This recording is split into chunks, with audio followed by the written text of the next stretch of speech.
জাহান্নামীর একটা করে ঢুকবে, উপর এক বালতি করে গরম পানি, ওই গরম পানিতে পুরো গা পুরো দেহ ঝলসে যাবে।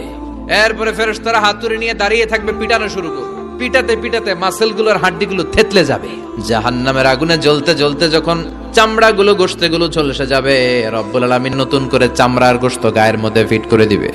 ওই চামড়া গোশত আবার ঝলসাবে, আবার ফিট। আযাবটা মজা যেন ভালো করে টের পায়। একের পর এক শাস্তি শুরু এবার জাহান্নামে। যারা দুনিয়াতে আত্মহত্যা করছে, ছুরি মারছে, ও খালি ছুরিই মারবে, বিষ খাইছে খালি বিষ খাবে। যে মেয়েগুলো ওড়নায় গলা পেঁচিয়ে আত্মহত্যা, তারা জাহান্নামের রশিতে আর ওড়নায় খালি আত্মহত্যা করতেই থাকবে। যারা স্মার্টফোনের ভিতরে ইন্ডিয়ান নায়িকাদের কোমর দোলানো ডান্স দেখেছে, অশ্লীল ভিডিও দেখেছে, জাহান্নামের গরম শিক চোখের ভেতরে ঢুকিয়ে দেওয়া হবে।